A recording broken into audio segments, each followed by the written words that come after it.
Fala galera, beleza? Estamos começando o nosso vídeo de língua portuguesa do 9º ano.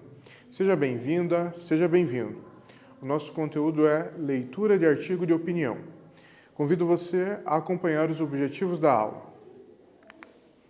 Eles são: ler e compreender um artigo de opinião, inferir informações implícitas e o sentido de palavras ou expressões, estabelecer relações entre partes do texto, reconhecer o efeito de sentido decorrente da escolha de uma determinada expressão. Temos uma reflexão, acompanhe, 2 perguntas. Qual a importância de haver privacidade em nossas vidas? É aceitável a exposição da privacidade de uma pessoa por ela ser famosa? Qual que é a importância para você em ter privacidade em alguns momentos da sua vida? Isso é importante? Por que é importante? Isso pode evitar algumas coisas, se pensarmos, né? Pode evitar alguns constrangimentos, algumas brincadeiras de mau gosto, algumas questões relacionadas à segurança também, pois se você divulga a todo momento o lugar onde você está, pessoas com uma intenção má podem ficar cuidando do seu trajeto e até vir a fazer algo de ruim contra você. Então devemos tomar cuidado com essa questão de privacidade. Ela é importante. Não se deve divulgar a todo momento, nem a todo instante, onde estamos ou o que estamos fazendo, ou até informações muito íntimas, muito pessoais, o nosso endereço, o nosso número de telefone, aonde estudamos, porque isso, caindo às vezes em mãos erradas, podem causar vários transtornos. É o que nós vemos às vezes com as pessoas que são celebridades. Sempre tem uma notícia ou outra abordando essa temática. Em uma celebridade teve a sua privacidade invadida, ou teve uma tentativa de algo relacionado à sua segurança ser acometida de um crime, algo nesse sentido, né? Então, é aceitável a exposição da privacidade de uma pessoa só por ela ser famosa? Não é, né?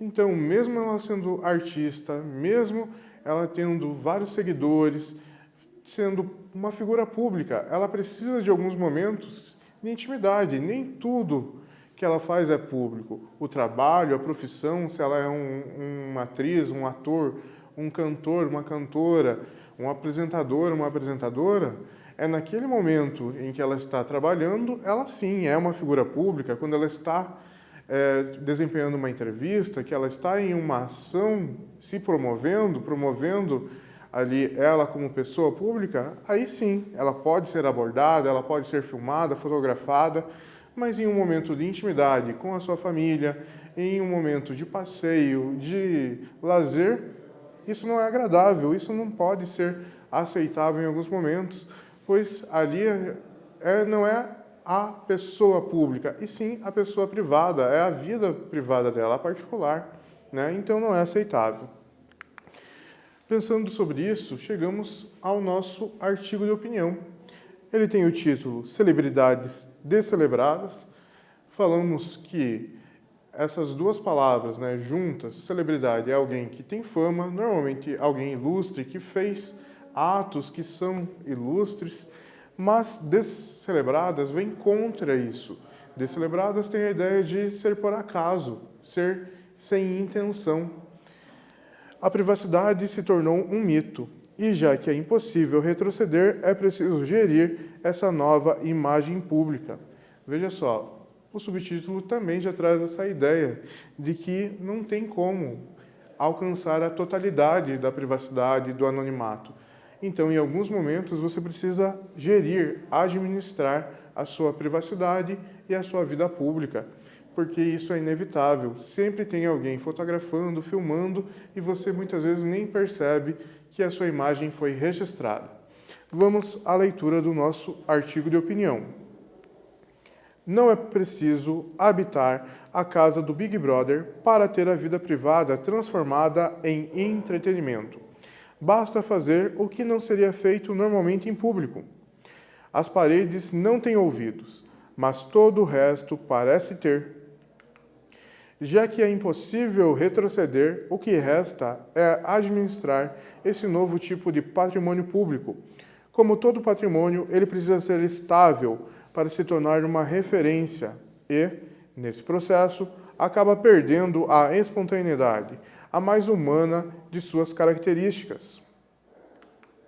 Aos poucos, as regras de conduta invadem os reconditos da vida pessoal, plastificando a personalidade e aprendendo a máscara construída ao longo da vida, mesmo que não se concorde com ela. Hoje, todos nos tornamos personalidades transparentes. Nunca foi tão fácil checar referências e, a princípio, não há nada de errado nisso.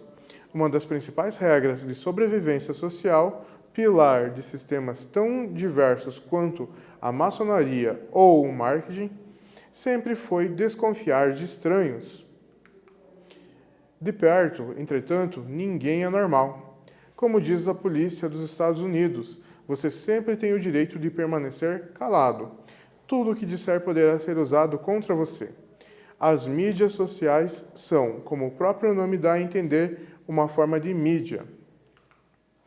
Pessoas comuns não têm relações públicas, advogados, assessores ou consultores de imagem para auxiliá-las no dia a dia e, por isso, ainda vão demorar para perceber que um vexame registrado online é difícil de apagar.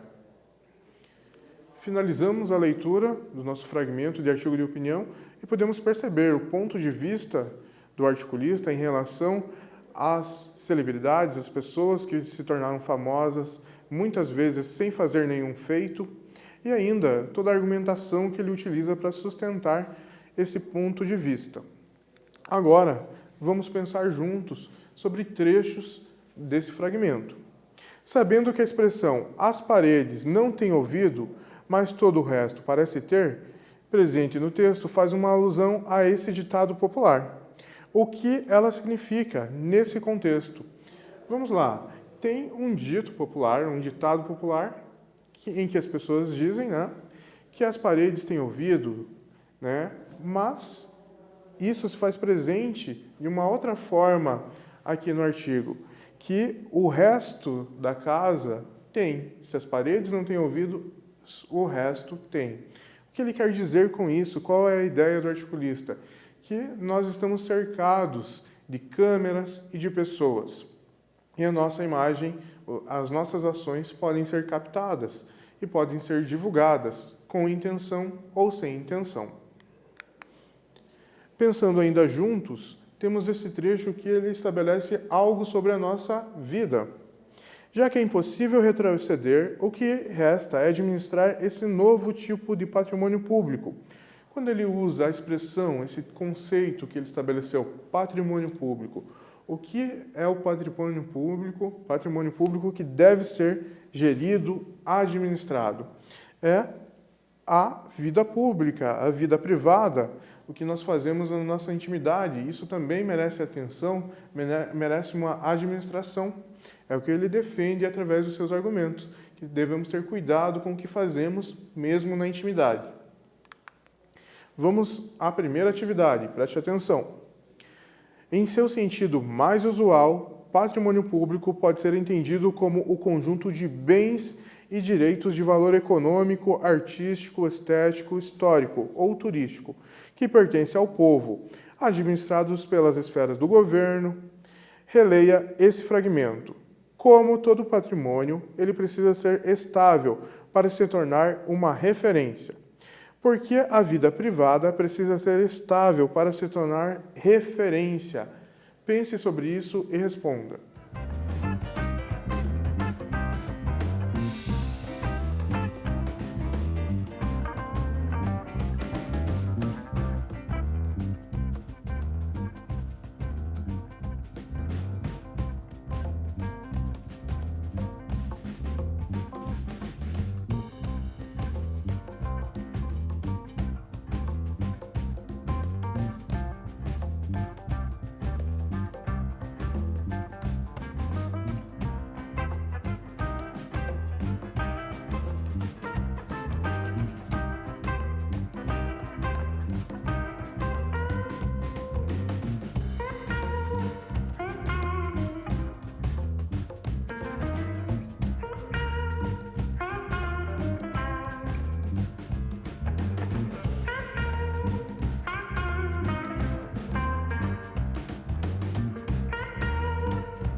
Pensou sobre essa expressão, essa ideia que o articulista utiliza? A vida precisa ser administrada para ser estável e se tornar uma referência. Como isso acontece? A vida privada precisa ser estável para se tornar referência porque ela está sob o julgamento do público, da opinião pública, constantemente. Por isso tornou-se patrimônio público. Então, o que fazemos serve como referência do que pode ou não pode ser feito. Então, por isso, a vida deve ser administrada, porque alguém vai olhar e vai julgar se aquilo é correto ou não é correto. Atividade 2. Por que a vida privada, ao se tornar referência, está perdendo a espontaneidade? Responda.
Respondeu, por que a vida está perdendo esse traço, essa característica de ser espontânea, de fluir normalmente?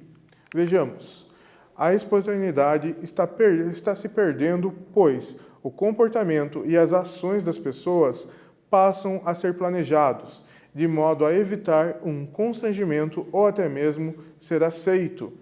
Isso mesmo. Então, a vida privada, a vida particular, a sua intimidade, muitas vezes perde traços espontâneos. Por quê? Você pensa, se eu faço uma careta de certa forma para o meu amigo, brincando, ou então se eu grito muito alto, ou se eu saio pulando de um jeito, ou se eu saio correndo de um jeito, alguém pode achar diferente, esquisito, fotografar, filmar essa minha ação e divulgar. Então você fica calculando os seus movimentos em virtude de uma futura reação de alguém. E assim, a vida perde a sua característica de ser espontânea. Atividade 3. Aos poucos, as regras de conduta invadem os reconditos da vida pessoal. Com base no contexto, explique o significado de reconditos. Responda.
Então, respondeu com base no contexto, nas informações desse fragmento, o que seria a palavra reconditos nesse tema?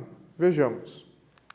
A possibilidade é: o vocábulo reconditos, em seu sentido mais amplo, pode significar tudo que está oculto. Nesse texto, refere-se às partes escondidas e ou íntimas da vida da pessoa. Então, quando ele cita reconditos da vida pessoal, é aquilo que é mais íntimo, mais particular da vida da pessoa. Pensando juntos, as mídias sociais são, como o próprio nome dá a entender, uma forma de mídia. Qual é a finalidade de uma mídia social? Qual que é a sua utilidade, a sua função de uma mídia social? É fazer interações, contatos profissionais e pessoais. Você tem algum cadastro, algum perfil em uma mídia e você faz isso com seus colegas. Você interage de uma forma pessoal, falando coisas da sua vida particular ou, às vezes, da sua vida profissional, se você já tem um trabalho. A finalidade das mídias é proporcionar a interação entre pessoas, compartilhamento de experiências, informações, notícias e entretenimento. Ainda pensando juntos, pessoas comuns ainda vão demorar para perceber que um vexame registrado online é difícil de apagar. A palavra vexame pode ter alguns significados, nós temos alguns aqui: aflição, vergonha e humilhação, urgência, exame e documento. Vexame, nessa ideia da tecnologia, no contexto que temos aqui no artigo, é a letra A. Aflição, vergonha e humilhação. Então, uma aflição, uma vergonha ou uma humilhação gerada por uma situação ligada à privacidade divulgada. Atividade número 4. Por que é difícil para as pessoas comuns perceberem que um vexame online é difícil de apagar? Responda.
Respondeu, conseguiu imaginar uma hipótese para justificar isso. Um vexame online é difícil de apagar, é difícil de ser ocultado? Vejamos. Porque as consequências da divulgação podem ser muito fortes e, uma vez na internet, fica difícil voltar atrás. Isso mesmo, uma frase divulgada em um perfil social ou então uma imagem também, uma fotografia, ela não pode ser apagada. O usuário apaga, tudo bem, mas alguém fez um print da tela, alguém salvou essa tela, alguém salvou essa frase e ela pode ser divulgada novamente e usada até mesmo contra a pessoa, causando um vexame a ela. Então, por isso que o autor defende em diversos momentos o argumento de administrar a sua vida privada, para que ela não cause transtornos quando você expressa o seu pensamento ou as suas emoções. Na aula de hoje, o que vimos? Realizamos a leitura e compreensão de um artigo de opinião, refletimos sobre privacidade e internet e inferimos o sentido de palavras ou expressões. Chegamos ao fim. Desejo a você dias melhores, continue bem e até a próxima!